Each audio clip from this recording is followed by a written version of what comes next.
You're now listening to Sound Talent Media. Check out more shows at soundtalentmedia.com.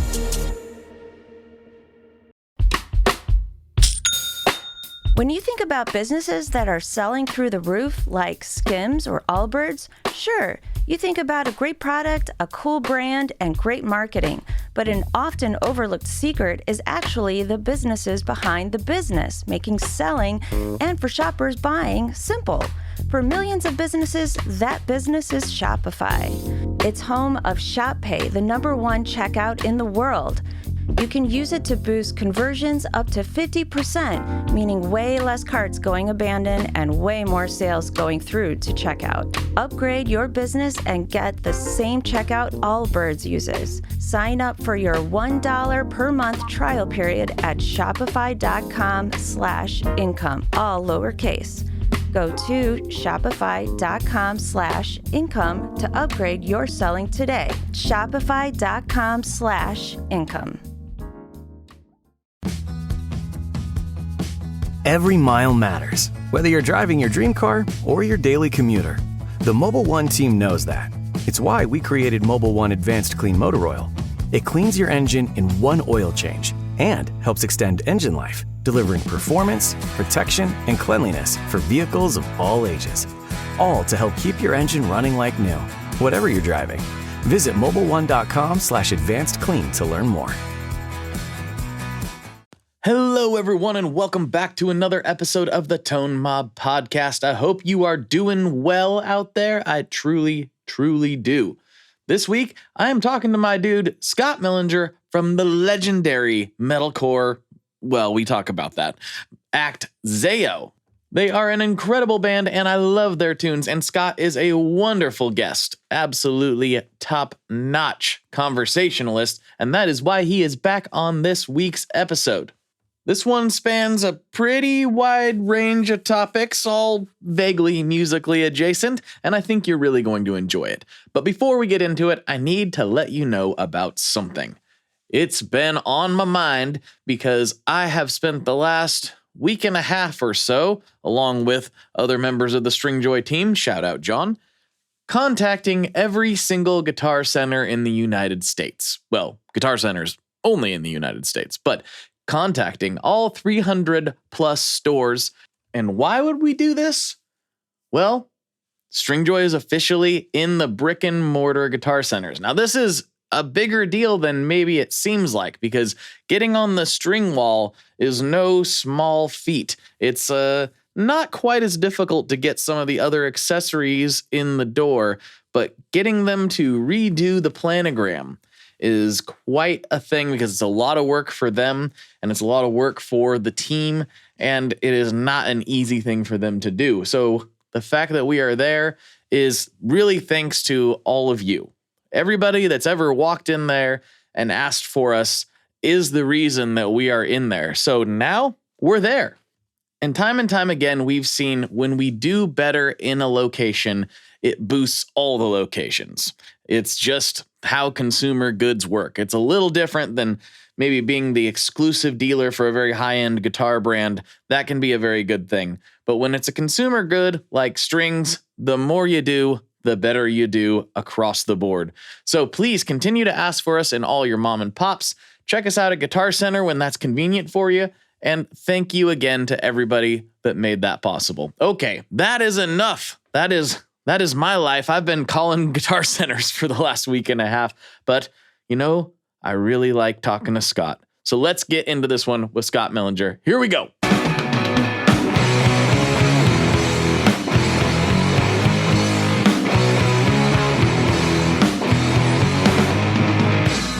Hello, everyone. Welcome back to another episode of the Tone Mob Podcast, a show about guitar stuff occasionally, sometimes. I'm your host, Blake Wyland. With me today, I have returning, long overdue, Scott Mellinger from Zao. What's going on? Nothing. Actually, I have so much cool stuff to actually tell you, but yeah. Nothing in the immediate. Well, I can tell you that in preparation for this episode, fortunately, the gym I go to lets people change the music. Okay. And I walked in there and I thought, you know what this day needs? It needs me to catch up on Pillars. And so I blasted that, and I was there for quite a while, and then I left and it was still playing. So it may have played the rest of the day for all I know I love that. in there. So, dude, that was a really cool project. Yeah, Yeah. Do you want to start there? Tell me about that. Yeah. So, I mean, Zao, like all of us in the band, are very, very cognizant of like where we came from as like a band, musicians, whatever. So we always, it's always in like the kind of forefront of our brain that like, one, we're not doing anything that crazy because everything that we've been inspired by kind of sounds like what we we took a lot of that stuff and we got, changed it a little bit, but I mean, we just loved the kind of music that was around us. So I think the only bummer of all of it is that the bands that really truly first inspired us, other than like the real metal bands when we were younger, but like what made us want to do Zao was our local scene, and some of those bands really never got noticed or their proper due, never really went out and like toured and like became anything like they probably could have, so when we came up with this idea, we were like, look, let's take a couple bands that we are, one, we're friends with all of them, but two, like that really kind of were the blueprint of what we wanted to do from our town. And let's cover a song from each of those bands and put it out. So one, it'd just be cool to cover songs we love, but two, like hopefully get people to sort of hear these bands and understand like how important they were and how not much different those bands sounded than like all the bands you're listening to now. I mean, like, when we first got into this thing, and I even hate to use the term metalcore anymore because I don't think metalcore is anything like what we thought it was now. But I tend to agree. It's like, it's not even close. It's like, bands like Starkweather, like early Converge, Overcast, but like metalcore to me was like essentially just metal, but like you played DIY shows, right? So like, I mean, Dillinger like was in the metalcore scene. They're not a metalcore band. That's like Dillinger's like their own thing. Like I don't even know how you call this stuff that. But so a lot of the bands that are on Pillars like really were some of the forefront of that scene. That Abnegation, Passover, Puritan, and I mean, I feel because I was in Creation, so I don't want to be like, but like, but it's true. It's true. Yeah, like some of those bands, like all that stuff, nobody was really doing that. Nobody really cared about it at the time. It was a very small thing, and it started building and building and building. So, and I mean, we feel like those songs that we put on Pillars are quintessential songs. Like that Hopes of Harmony Abnegation song. I mean, if it was on the right label, and I mean, I think it sounds awesome. Like their version of it sounds awesome. It's exactly what I want it to sound like. But if it was maybe produced a little bit better, like, dude, they would have been in the same leagues as all the other bands. It's just, some people got it and some people didn't. So we were just like, yeah, we want to put this out. We want to get these bands heard because we have a little bit of a platform. So at least let's like showcase some of this stuff, and let's showcase like what inspired us and like the reason we even are able to do anything we do and why we sound like we do and all that stuff. Well, I'm a fairly big nerd about this stuff, and admittedly, I was like, I've never heard Puritan before. Yeah, I was like I got to check this out now. So it was it. I mean, you can never know everything about everything. Nope. True, but I was like, huh. I this passed me by too, and I felt like I was paying attention, and I still missed it. Dude, there are so many bands.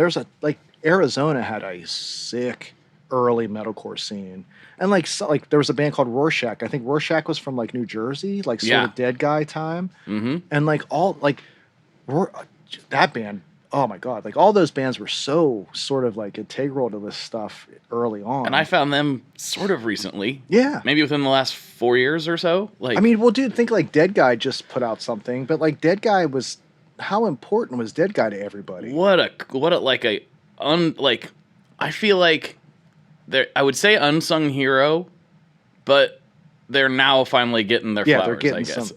Yeah. And like, dude, same with like Disembodied. I mean, there's just so many bands that were really in that early wave and don't really sound like what people think metalcore is, but like were the reason why metalcore existed. Mm-hmm. And they're finally maybe starting to get a little bit of notice. But like, I don't know, dude, like so we're speaking the same language. Yeah. It's really interesting. I wonder how much of this had to do with just straight up timing. They were just sometimes being early is actually a bad thing as far as careers or businesses or products. Sometimes it's like, oh, if that came out 10 years later, it would have hit perfectly. I totally agree. Mm-hmm. Being in creation, I saw firsthand playing hardcore shows and people saying, why is this metal at our hardcore show? Right. So like, dude, some of that stuff really was, it was early on and it really wasn't like the audience wasn't ready or wasn't there for it yet. So, well, and I mean, that goes clear back to like Black Flag. When they come out with Damaged, everyone's like, oh, they're going metal now. Yeah. And you listen to it and you're like, they are? Yeah. What? No, it's just punishment, dude. That's what, like, yeah. It's so funny because like I didn't grow up with all this. I did, but like my parents were not even really. They don't even really pay a lot of attention to just general rock, like classic rock. There's like some of it, like some southern rock stuff that they like, but it was largely country.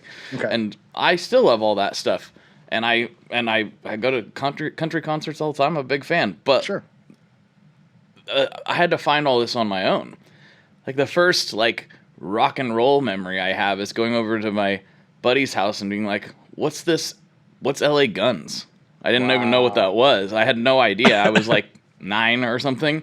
I didn't know. And his dad just had all these hair metal cassettes, and I was like, I don't know, let's find out, And that was like some early introduction to rock and roll for me. And so finding hardcore later as a young teen, I was completely on my own to figure it out, and the internet wasn't a thing. Nope. Yeah, so, you had to like either order CDs or vinyl or whatever. I was lucky enough to grow up in the age of FYE, so you could go to the used thing and scan stuff and find out what it sounded like. So it was a little bit easier. Yeah, that's not terrible. Yeah. Yeah. But you still were just basing it off like, that's a cool looking album cover. I wonder what that is. I'm 90% sure that's how I first heard Zao. Dude, like I guarantee, I think I bought Suffocation Pierced from Within because the cover was awesome. Yeah. And Obituary's Cause of Death, that's because the cover, straight up because of the cover. Yeah. So, but I loved it, but like obviously, cover dictated a lot. Yeah, because that's how you knew. It's like, well, that looks like the thing that I think I'm into. Let's find out. Yep. Yeah. And so like finding all this stuff later and then kind of going back and deep diving, and I don't really feel like a historian of this stuff at all. But when I talk to some of my friends, I'm like, oh, they view me as that in some ways. I'm like, oh no, I'm barely scratching the surface. Like, no, please don't put that on me. There's so much to know. Like there's no way you could know all of it. No way. Yeah. But it's funny how that gets siloed, and then that happens like with different things. We were just talking about my other buddy Scott, and like. Half the time he's telling me about bands, I'm like, I don't know what that is. He really likes that. This is such a strange term to me because everybody is this, but the indie rock world. Yeah. He literally, that's like his thing. Okay. And so he'll tell me about a band, and I'm like, I've never heard of it. And I look him up, like, they have 1 million monthly Spotify listeners. They're not small. Like, it happens all the time, dude. Yeah. So many bands. I'm like, who is that? And then I look them up, and they're huge. Mm-hmm. Yeah, it's crazy. Yeah, everything's become really fragmented, and I don't know that that's necessarily a bad thing because of like what you were saying. What's this metal band doing here? Mm-hmm. Now that's not like Now that's not really cool. It's not really cool to just be a one genre thing, at least as far as I can tell. Like, no, there's a lot more freedom to be weird and different and cool, and I love it. I mean, I'm a huge King Gizzard fan. Look what they're doing, man. They're like, they'll do a metal record, they'll do a dance record. It doesn't matter, and I love it. Yeah, they're like, let's do this now. Okay, why not? Yep. But it's also a little bit of a luxury when a single artist can pull that off. I was more thinking about the listeners, the listeners are like have the permission to do whatever they want now, and they won't necessarily be considered like not part of the scene anymore if they like Metallica and not Black Flag or something. Like, it's King Gizzard is an interesting example of a band that can just do whatever, and everyone's like, yeah, I'm here for it. Yeah. Not everybody can pull that off. No, I mean it's super, super rare, but yeah. I love and it's weird too that I love everything they do. I don't know. I don't know if it's just that I love their vibe and I'm willing to just ride. Maybe I don't know. Like all of us in the band, we're like we'll just ride with everything they do. We're just gonna go for it. Yep. Because why not? Exactly. Yeah. Well, that's great. So that was obviously a pretty big project and a recent project, but there was some weirdness with the release. I never did. Oh yeah. What happened? What was that all about? So from my small understanding, I think I have most of it. Like when we tried to put that up on Spotify, and this is actually kind of a good thing, but we use TuneCore to get it to all the different places, right? TuneCore flagged Pillars because those bands are so sort of obscure, they didn't have full documented ASCAP or BMI stuff, right? Oh, right, because it's a cover. Exactly. So when we tried to put it up, TuneCore flagged it as AI, there was generative AI in it because they couldn't find the exact artist that we were covering because there wasn't any information for it. So I guess the problem with it is not that they flag it for AI because that's wonderful. I want we none of us want AI in that stuff. So I'm glad they did it. But the problem is you get flagged for AI by AI, and then you have to call AI to get yourself out of the AI prison, right? But so it was super frustrating to find a way to get out of it, because the automated stuff wouldn't get us anywhere. So there's been a couple times in Zao's career where we have went to the internet and sort of just bitched, and every time we've done it, we get an answer pretty fast. Yeah. So thankfully, TuneCore, whatever was going on, they recognized our problem. And Jeff was able to get everything cleared up within an hour or two after he posted. So nice. Oh, nice. So like I said, it's awesome that they flag AI as they should. But when you have people that are paying for your service, it'd be really cool, especially if it's that kind of situation. I'd like to be a little easier to be able to get in there and talk to somebody. But all of these things are going to be even if you try to contact YouTube for anything, have fun. Yeah. Good luck. So, yeah. I mean, and on one side, I kind of get it, especially with something like YouTube. TuneCore and DistroKid and all those also kind of fit into this, but especially YouTube. And the reason I'm not trying to be oh, corporation, I love you so much. But I kind of get it from their perspective, having the small business that has a lot of customers. We sell relatively inexpensive per transaction products. Sure. And so there's naturally, just because of the volume of individual orders, there's a lot of interaction that occurs. And some people get really mad that we don't have a phone number. And I'm just there's no way. There's no way we would be able to handle that kind of volume. And that's a small string company. That's not something where, thousands, maybe millions, I don't know, people are using it every single day. Totally understand. Definitely millions in YouTube's case, but yeah. So I kind of get it why it's difficult, but at the same time, I would appreciate if their systems were a little more refined because some things do need to get pushed through to a person. I guess, yeah. Like, yeah. And it's like, of course, like we want to be able to be talked to somebody. And I get it. I mean, they're, like you said, it is such a big thing. Like TuneCore probably deals with so many things. I mean, if we totally understand, but I'll tell you, like, honestly, props to them. We posted and we got everything figured out pretty quickly. So can't complain. Yeah, it got dialed in. That's great. At the end of the day, that's really all we were looking for. That's it. So, that's really it. Yeah, that's really, really cool that it got resolved quickly, though. But yeah, it's a weird world we're living in as far as all that stuff goes. Like the AI thing is weird.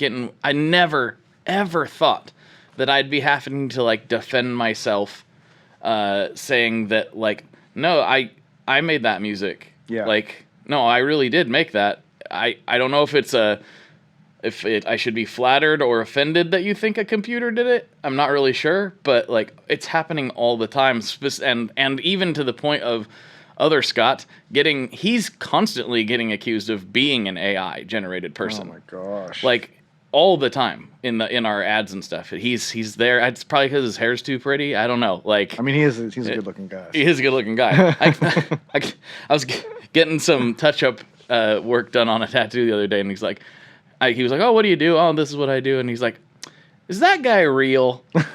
He's too good looking to be real. I'm like, that's a compliment. I would take that as a compliment. Yeah, I'm like, I'm gonna pass that on. He'll appreciate that one. But yeah, it's weird on the music side. Like we did a Mark Morton giveaway here at the beginning of summer, and that was just the music we didn't have the rights to use any of their music. Which I understand. I'm not complaining about that at all. But I'm like, hey, guess who has gigabytes and gigabytes of random music I've made on my computer using heavily distorted guitars?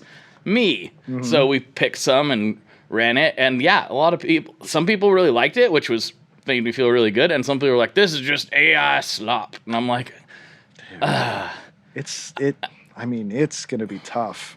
Like, it's tough now, but imagine in a couple years.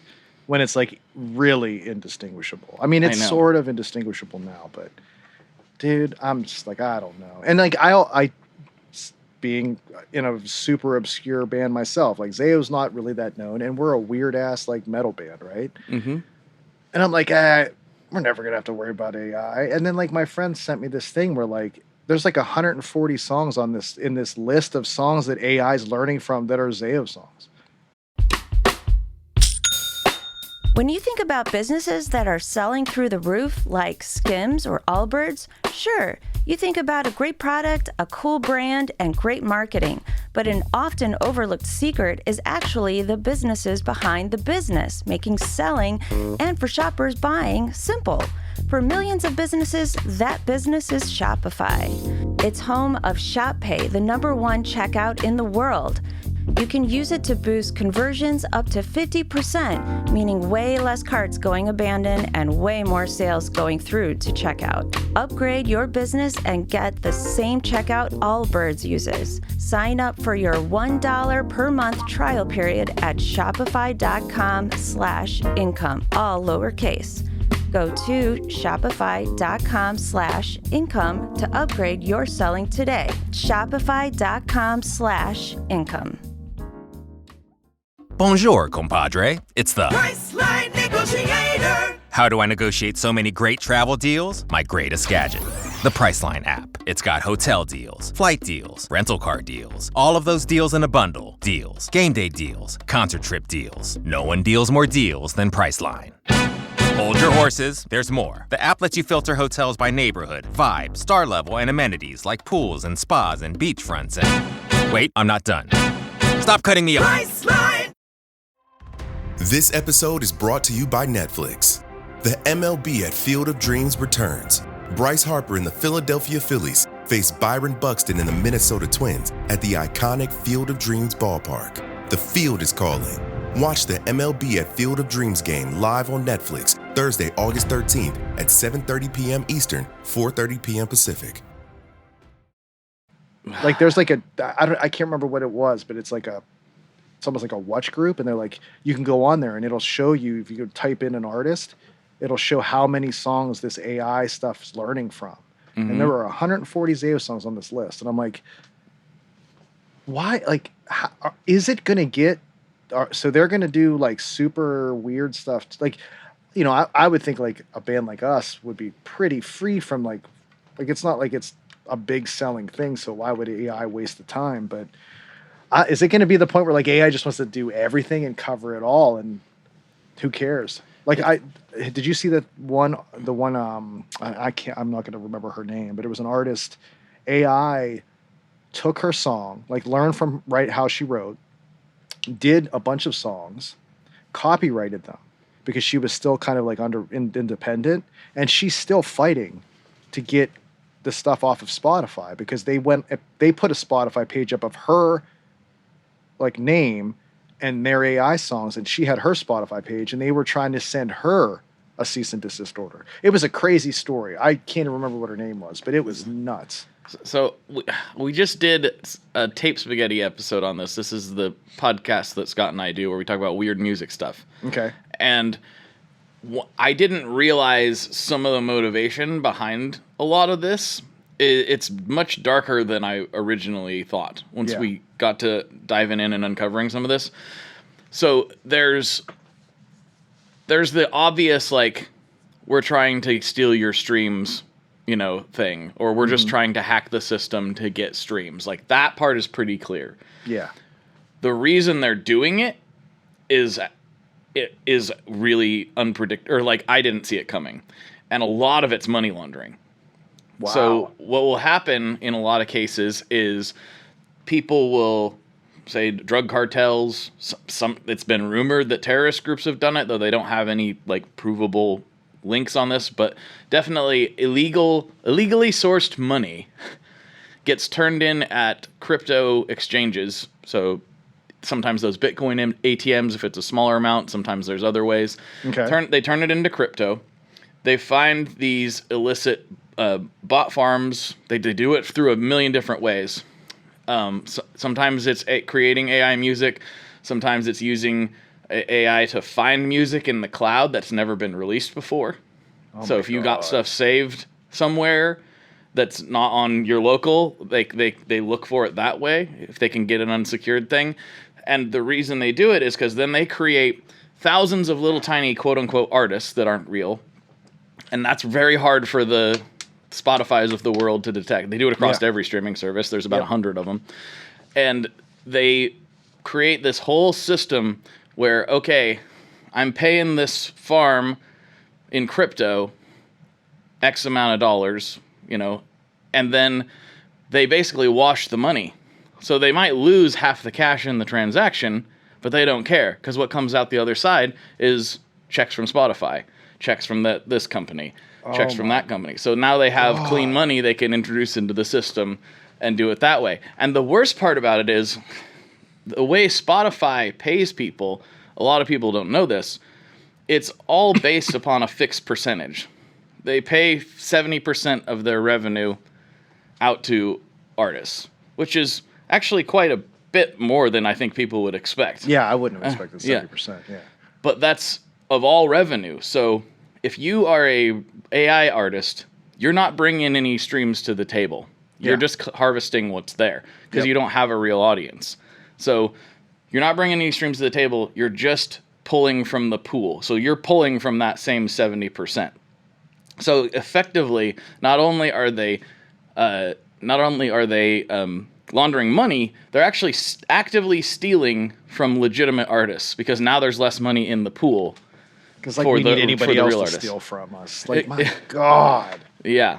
That's awful. Yeah, and so that's why the Spotify payments will vary a little bit, or a lot sometimes, is because it's based on their revenue. So if they have a down month, everyone that gets paid from Spotify has a down month as well, because they have that fixed amount. And if more and more of these bot farms keep pulling from that 70%, that's going to affect everybody as well. So they're actively stealing. I just basically summarized the whole episode, but that's all. I mean, dude, that's.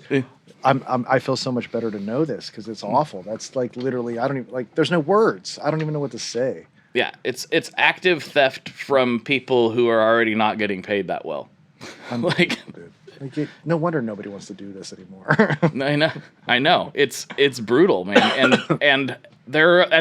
Despite what some people think, these streaming companies are hiring outside firms to actively fight this. They don't want it to happen any more than anybody else does. Yeah. This doesn't help them at all. No, not So they are trying to fight it, but like anything, when there's money to be made and people are willing to put on that black hat, they're gonna do it. They're gonna do it.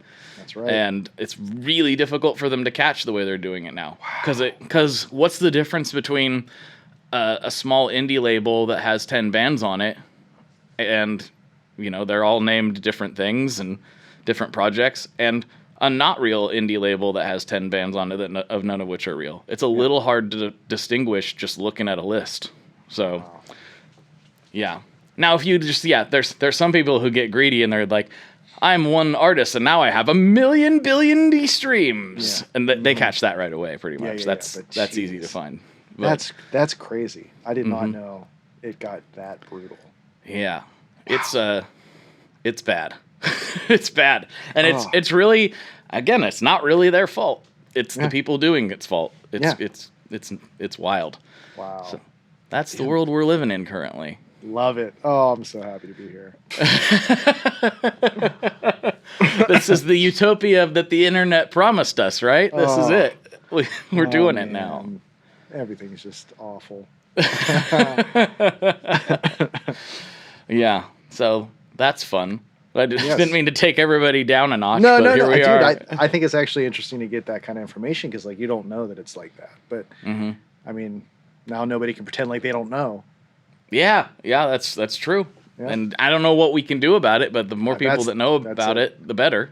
I think the key is just knowledge, because what else can you do? Mm-hmm. Yep. I mean, it's a weird thing to think about, like how important the internet is for like everything I do, but also how important it actually is, the positive side for independent music and independent bands is like you have a bigger microphone than you ever otherwise could have had. Yep. Like imagine something like that happening without having access to your audience, right? Yeah. Oh, it would completely just devastate everything. Like Zao exists because of being able to reach the people we reach on all the socials. Like, I don't know, that would be awful if everything just got eaten away. Yeah. So on the positive side, I every time I get down on the modern internet situation and social media, I do try to zoom back out, look at all the good stuff that's happened because of it. Because there actually is a lot. It's super easy to hate on. It really is, but dude, we exist because of it. Period. Everything that I'm doing now would not be possible without the internet. Yep. Like, we're selling in a lot of retailers now. None of them would have given us the time of the day if we hadn't built up enough demand via the internet for them to give us the time of day. You also have my favorite strings, though. So you have an unbelievable product. That helps. Well, thank you. I appreciate that very much. But getting people to try that, to find out, is very difficult without being able to talk to them. So that's a good point. Yeah. But I'm really stoked that you like our stuff, because I remember when that all kind of unfolded. I was as I've been listening to you guys forever, and Scott was too. Back in the day, you were one of the bands I think that scared his parents. Good. Yeah, dude. I think I have a pack of these like everywhere around my house. They feel great. And you wouldn't even have honestly, I love them. Actually, Alex sent me a little thing today about trying something, so I was like, I'm going to do that. So yeah, I know what you're talking about. Yep. So, it's something that matches one of my hats that I almost wore on this episode. Beautiful. But yeah, I genuinely have been very, very happy with them. So I am going to be so curious to hear what you think about this. Not to be so mysterious, but we really can't let the cat out of the bag, because honestly, this is not a let's see what you think and we're going to make it in anyway. No, we're actually testing it with people who play the genre it's intended for. Yeah, so I'm excited. So and I will be completely honest. And it's never been done to my knowledge. the way that what we've done. So I can't find anything that has been done with this particular material. I'm so ready. Yeah. Well, sorry everybody. We're just teasing everybody. Stay tuned. Stay tuned. You'll know soon. Yeah. So what else has been going on? Well, so I do want to bring this up because this was awesome. So I am a guitar nerd, as all of us are, and I'm a pedal guy. I love all that stuff. I was able to go to Earthquaker Day over the weekend. Oh, sick. So went to Earthquaker Day. I have been sort of working with this company called Spencer Audio, and he has been putting out some awesome fuzz pedals and all kinds of different things, builds microphones.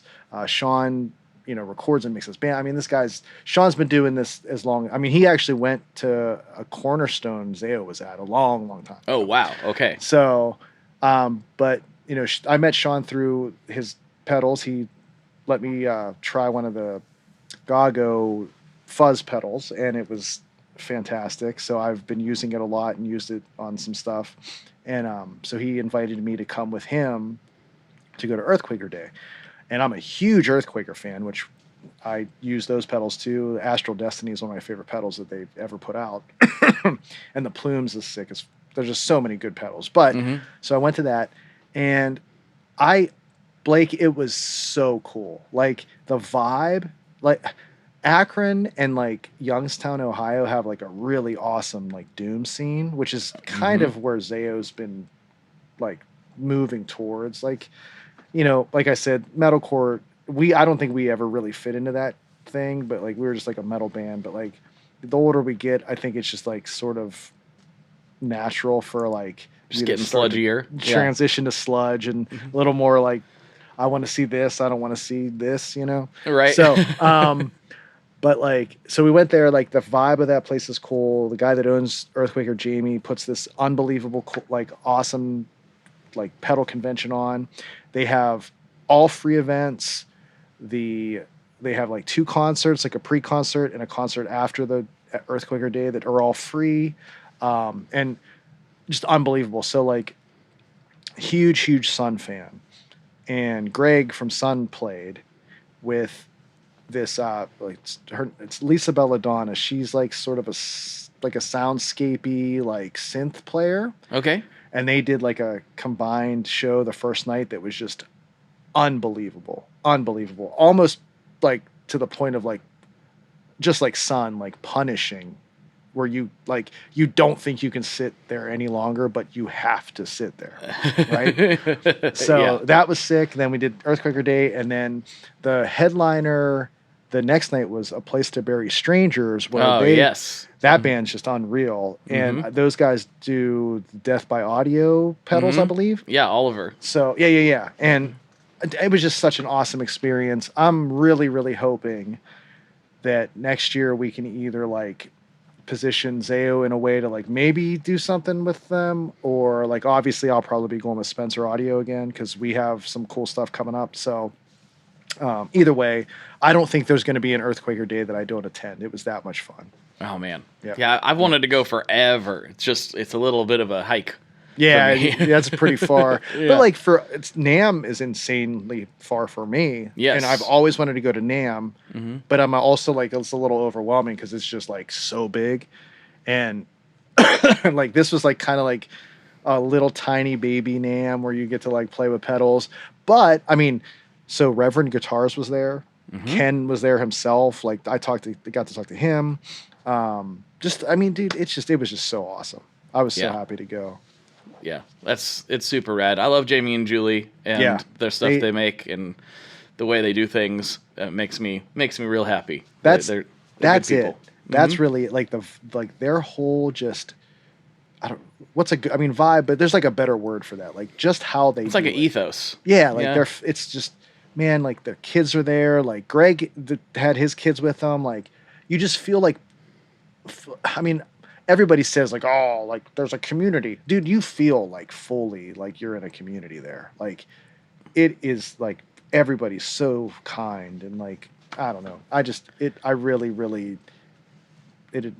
felt so inspired being there, and all that stuff. So at NAMM, most every year, it used to be a bowling party, but then we got kicked out of all the bowling alleys for some reason. I don't know. I honestly, I'm not trying to say this in a joking way. Like, I literally don't know why. Oh wait, was it like there was no like drunken stupid. I'm sure there was some, but like Okay. I didn't see any. Interesting. And so like Earthquaker would do this bowling party for basically anybody that was pedal adjacent, and they did it for several years. I've gotten to go to 2 of the bowling ones. Okay. And we had one that was kind of in like a nicer, newer bowling alley that was fairly close to the convention center, and then we didn't get to go back to that one, so they went back to the older, grungier one they were originally in, and I kind of like that vibe a little better, to be honest. Yeah. A little more Big Lebowski type of vibes. Yep. Nice. And then they told us we couldn't come back, I guess. And so they've kind of reverted to this Italian restaurant in the area called Mama Cosa's. And so now we're just like eating and hanging out. There's no bowling involved. But Mama Cosa's has had us back for... Every time? I don't know. Yeah, 4 or 5 years now? I don't even know. Yeah. Well, that's like... So, yeah. I'm sorry, I didn't want to cut you off, but yeah, good. Yeah, but Jamie and Julie have always put that on, sometimes with another company, sometimes on their own, and they feed everybody, and it's like the number one thing that I look forward to at NAMM is going to, you going to the Earthquaker thing? Yeah, going to the Earthquaker thing. Even when they haven't displayed, they've done it, which is really cool. Oh, man. Yeah. See, that's what I'm talking about. Like, even, so I was there with Spencer Audio, and he, like, so after the day, I guess Sunday, like the day after everything's done, they invite some of the pedal companies to something like a brunch. And so we were invited to it. And it just like, I mean, dude, like, I don't know. Just that they just feel so welcoming, and you don't feel like you belong there. Like, it's, like this was my first year, and I mean, I'm not sure how much he even knows who Zao is, whatever, but I mean, we use their pedals. I have, I've got an endorsement through them, and so he knows a little bit, but like, I don't know. It's really, really, I loved it. It was a good time. So Yeah, that's good stuff. Yeah, I was talking to my Sweetwater guy. He was there too, and he was all excited to talk about the stuff he saw. Yeah, dude, everybody has a Sweetwater guy. I love that. My Sweetwater guy's Ian. I can't believe Ian wasn't there, to be honest. Well, so my Sweetwater guys, I got multiple Sweetwater guys. Like, you cheat on your Sweetwater guys. Well, not exactly, because it's because of all the different hats. So like, I guess obviously that I makes sense. started there as a regular customer, like most people. And I had that guy, and then he was there forever and moved on at some point, and I got handed off to a couple other SEs. Okay. But then I have the media team that I work with for like Tone Mob stuff and the podcast and all that, and so those Sweetwater guys. And then I have a newer addition. Shout out Matt. Hey Matt, how you doing? Nice. Who's I just started working with more closely recently because I'm doing the sales. I'm in charge of the sales team now at Stringjoy. Okay. Which is not something that I ever thought I was going to do. And I've been doing it about a month. And so now I've been dealing with Matt over there. Okay. Shout out Matt. Matt was the one who was at Earthquaker Day, and he like does a lot of the accessories stuff. Okay.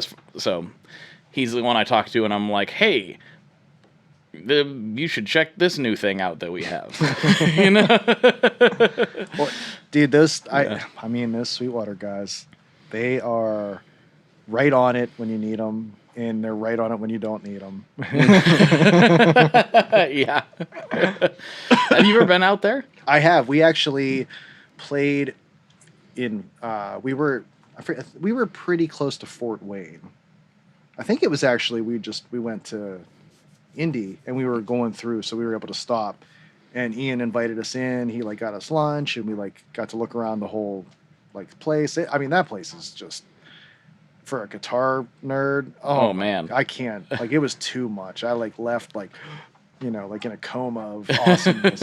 Yeah. But you do know that like they're doing this whole line of like live recordings now, right? When you think about businesses that are selling through the roof, like Skims or Allbirds, sure, you think about a great product, a cool brand, and great marketing. But an often overlooked secret is actually the businesses behind the business, making selling and for shoppers buying simple. For millions of businesses, that business is Shopify. It's home of ShopPay, the #1 checkout in the world.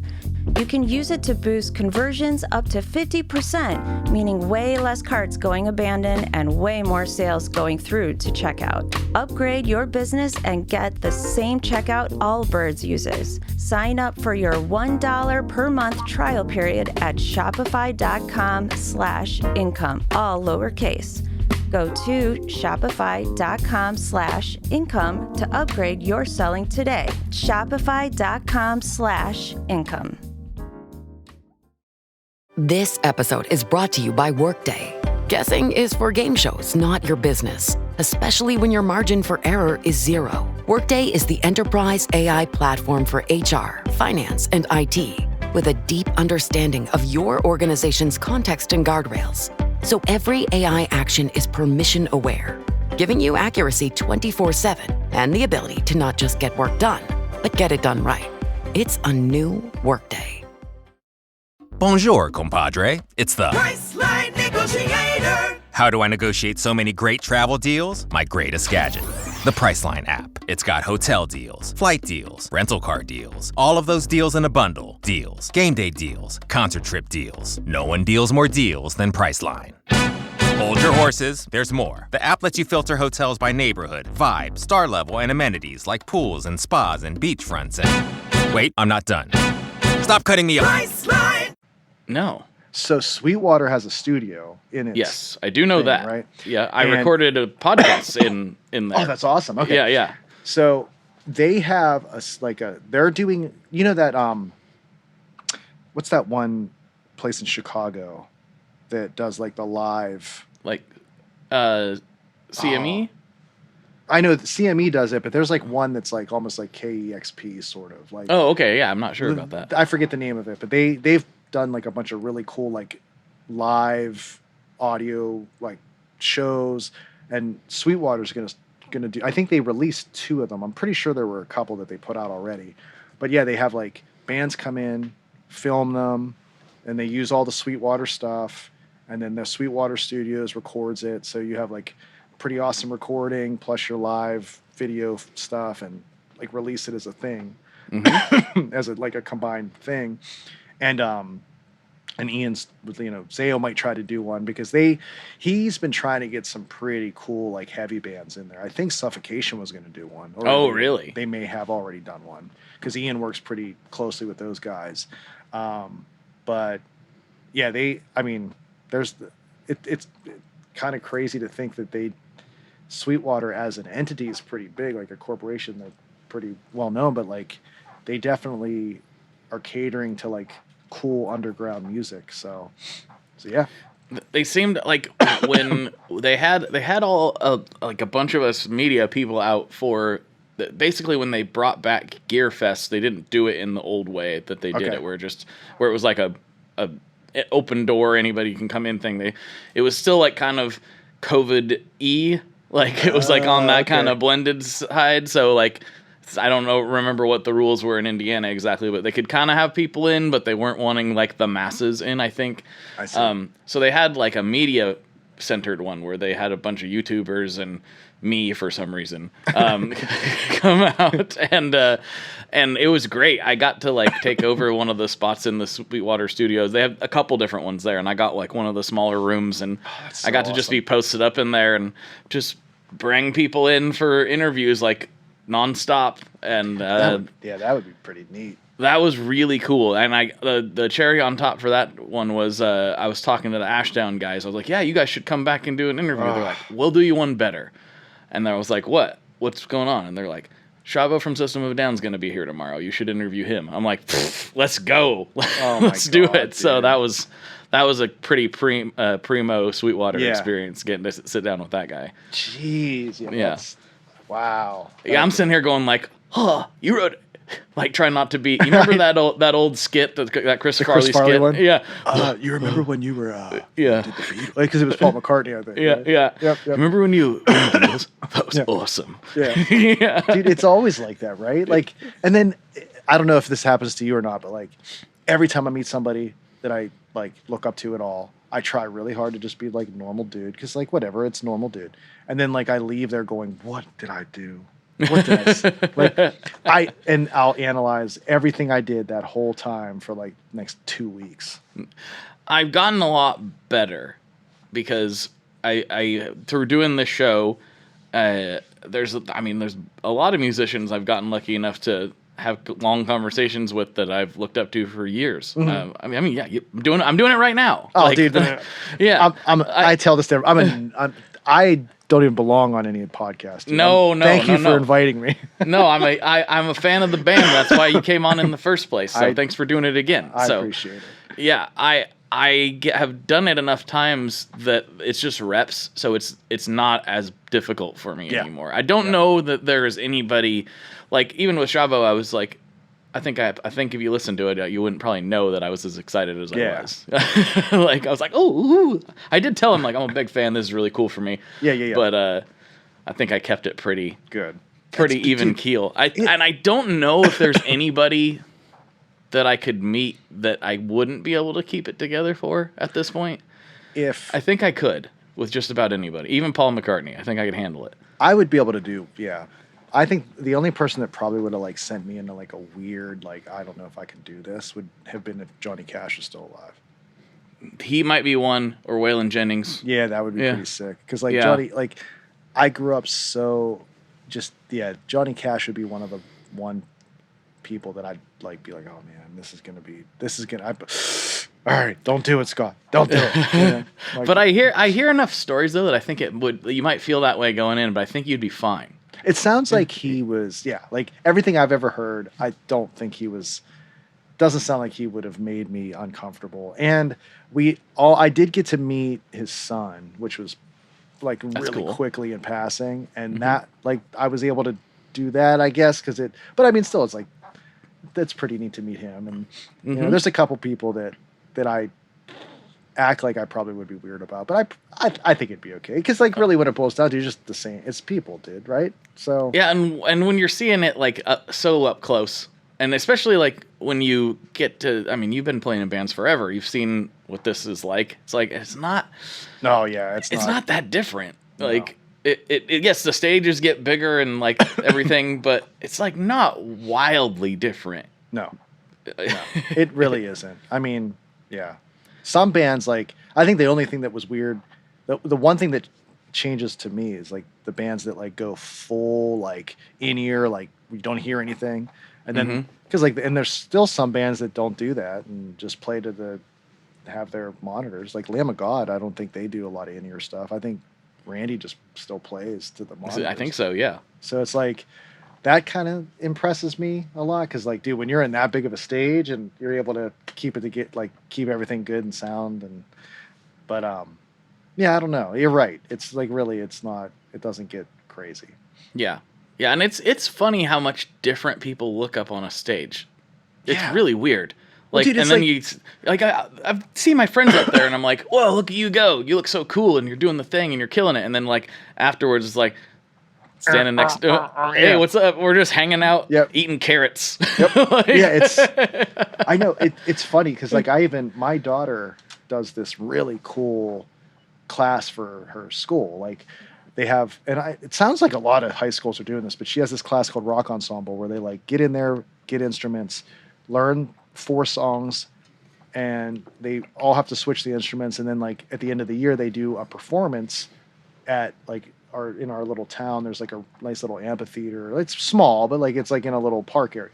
And dude, like 100, there might be like 300 or 400 people to come to this thing. Like that's cool. It's really cool, right?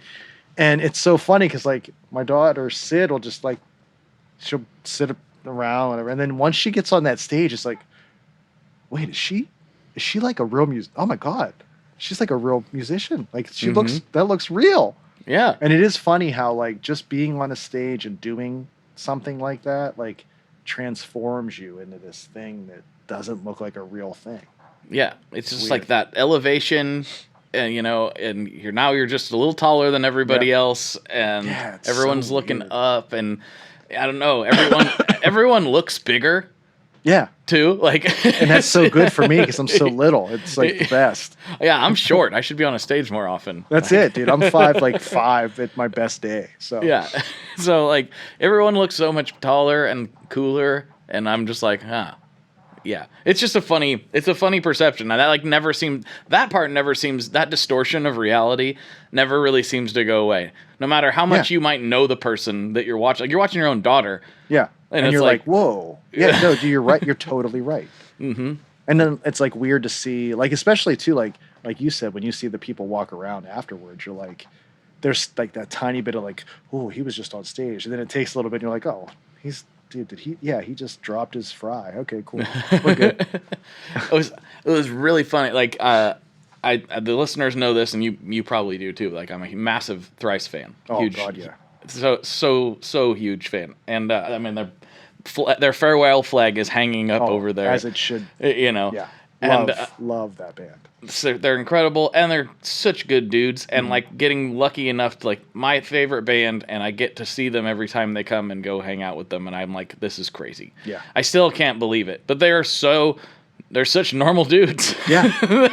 No, you're totally right. Like, I remember Riley sent me some Thrice vinyl, and I was like, this is weird to get. Like, I still have. There's two people that like reached out to us that like shocked me. So like Mike from Yob sent me a record, and I have his like thing framed, like just the box that he sent me with his name on it. I have that framed for me. I was just hanging out at the store he used to work at. Oh, dude, Mackenzie River Music. Shout out. Yeah. And then Riley, even though like I met Riley a while ago. I've known Riley and Ed pretty well for like I met both of them on Warped Tour like 2005 or whatever. Yeah. And went to see Thrice a couple times in our town with help. I mean, Riley offered, and I was able to go hang out and everything. And it is, dude, they're such a good band, and they are just such cool, normal guys. Like, it's not like, yeah, you don't feel like out of place. Like it was, yeah, those dudes, props to those guys. Yeah. It was really funny the last time I saw them, especially because I'm like, okay, they're going up to play. Into the mosh pit I go. Like, I'm yeah, this is where I belong. I've been doing this for 20 years. This band, I'm not stopping now. I love it. And then I, come back after the show, and they're all sweaty, and they're like, I remember Ed being like, "Why are you all sweaty?" I'm like, Dude, I told you. I love your band. You think I was just standing there? Yeah. That's like, so cool. Yeah, but it was funny. They were both like, why you guys... Yeah, him and Tepe were like, why are you all sweaty? I'm like, well, I was in the mosh pit. Yeah. That's going to happen. Exactly. Where else would I want to be? Yeah. But it was a funny reaction, but because I was drenched. I was just as sweaty as they were. Dude, I would be... dead if I went into something like that. I'm like the jerk that stands like kind of either beside stage because I'm scared or like a little away from all that stuff. I keep telling myself you're getting too old for this. Like, you're not. No. Yeah, and never. Then I'm like, you should not. You're too old. And then it's like, I'm like, all right, tonight's the night I'm going to take it up. Last time Bouncing Souls were here, it's like, no, nice. I'm just going to chill. I don't need to. I mean, that's not a too aggressive of a pit, but I was like, I'm just going to. I even tricked myself. I was like, I'm going to go up in the balcony, sit here, have a beer, and just enjoy the show. And I didn't even get the beer ordered. I was up there for like 2 minutes. I was like, nope. I'm going down there with everybody else. This is my song. Yep, I need this one. Yep. I hear it. I do it. Yeah, I can't stay out until it really starts to hurt. I'm gonna keep doing it. I'm gonna wait till then. That's just keeping us all young, dude. I hope so. Me too, because we need it. I need it for sure. It was just my birthday. I got dude. My birthday's on Sunday. Is it? Yep. What? How old are you gonna be? Oh God, 48, dude. Oh wow, you're looking good. Thank you. Yes. It's literally because playing metal. No. Yeah. I hear that keeps you young. Yeah, that's what I've been told. I mean, dude, I was like, well, I didn't do anything dumb. I do dumb things, but I am very moderate in my dumb things that I do. So. Fair. Yeah, that's what I try to be too. Try to eat well, try to move around, Makes a big difference. It really does. Even just a little bit. I mean, I kind of take things to an extreme. I know, yeah, you're like doing all the crazy bodybuilding stuff, but I'm just trying to keep the voices in my head quiet is Yeah. all. That's what we're all doing. So I was hitting some big squats yesterday while Pillars was playing. I was like, this is perfect for this. Like, yes. Yep. Sick. Maybe I should start doing that. I'll probably throw my back out. I mean, honestly, yeah, you might, but it just takes this is time. what I can say from anecdotal experience. I am the only one in my family who really does what I do. Okay. And I am the only one in my family that doesn't have regular back issues. Oh. I don't know if that is the least scientific thing ever. But I mean, what is it? Correlation and causation? I forget what the back or whatever. But sounds to me like you figured it out. I just hope that like it's not like cumulative damage, and at one point it's all just gonna fall apart. Yeah, but it might fall apart later, and you'll be good. But like everybody else is hurting now. I mean, that's true. When that was my argument to somebody, I'm like, you're hurting right now. Like they're gonna hurt you one day. I'm like, you're already hurt. Yeah, Yeah, I'm good. Yeah. So if I'm 70 and I start to hurt, everybody hurts at 70. Who cares? Yeah, I made a silly post on Threads the other day because I was thinking about this. My grandpa is 86. He just turned 86. Oh, wow. And he can pick up my 11-year-old who's about 80 pounds and hold him. And wow. And I'm like, that's the goal. Forget about all the PRs and all the like things that I'm chasing for just because I want to. That's the goal, is like to be, if I'm going to live that long, to be able to pick up an 80-pound person and give him a hug, you know? I'm impressed. He's doing he's done exactly what you're talking about. Yeah, just kept moving. Yep. Did some little bit of resistance training here and there, kept walking, kept working. I've told this story on the podcast a bunch of times, but I love it. Last summer, he was like, "Hey, I need to put a new bumper on my Dodge. Can you think you can come help me?" I'm like, "Yeah, absolutely, no problem." And then I'm like, "Yeah, when you want to do that this week?" He's like, "Oh, I already did it. Never mind." Like, okay. Dude, I couldn't do that.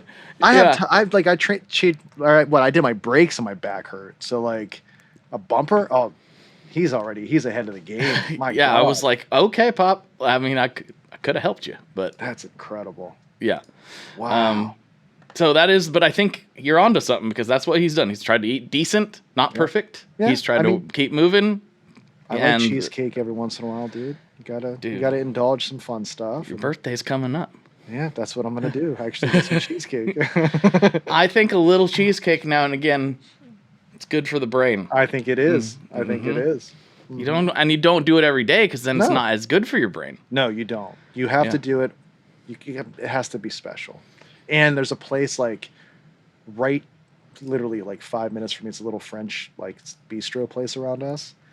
And oh my God, they have literally the best vanilla bean cheesecake I've ever tasted in my life. So that's where I'll be going. Nice. Nice. Well, hey, we are knocking on the door of the hour mark. Sweet. Cool. We talked about guitars, kind of. Yeah, a little bit of pedal talk. A little bit of pedal talk. I think it counts. Do you have anything you want to leave the folks with? You've already answered the classic questions. Do you have anything you want to plug, shout out, anything we didn't get to that you want to get to? The only thing I want to there's the two things. So one, I have another project that will eventually be being released here. What? It's a band that I've been doing for since 2008, and have been just struggling and not struggling, but put it on the back burner. You know how it is. Like Zao started getting busy, you put it on the back burner. But it's a band called Lonely Ghost Parade. And I love that name. Dude, thank you. Mm-hmm. And so my friend Justin plays drums, friend Matt plays guitar. Dan does a little bit of bass on it and sings and stuff. And so we finally finished a record. So we're going to try to get that thing figured out and see if we either want to just release it ourselves and who cares, or if we want to try to do something with it. So that's in the pipeline. And then we are writing for a new Zao record now. So. Sweet.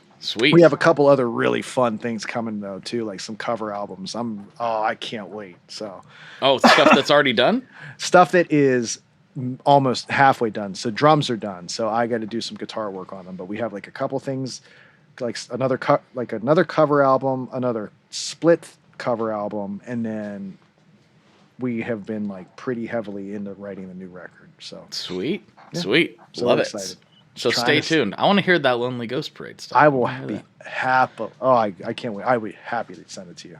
I'm so stoked. Yes. That's awesome. Yes. It's very thricey, dude. Like, Is it? Like I sing pretty decent amount in Zao sometimes now. So it's kind of like I sing a little, sing on that, and it's a little more like song oriented, less part oriented, if that makes sense. Yeah, that makes sense. Yeah. So I'll send it to you when we're off here. Okay, cool. I can't wait to check it out. Awesome.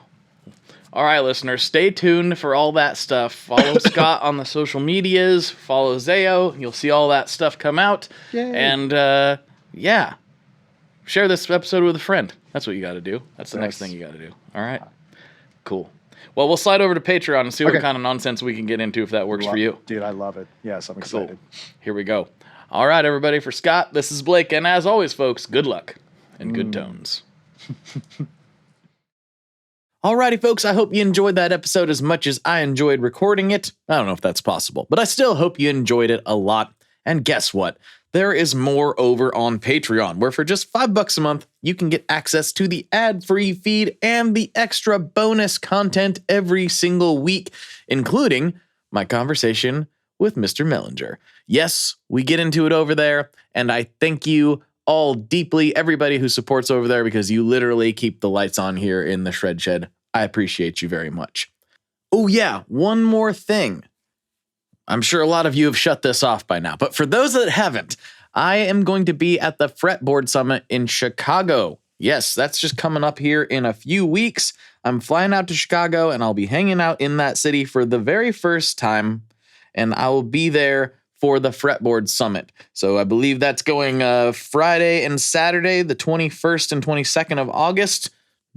Don't quote me on that. Google Fretboard Summit, and thanks to Jason for putting it on. I'm going to be there. I hope to see you there. And that's probably enough blabbering for me on the internet. Oh, wait, no. There's more.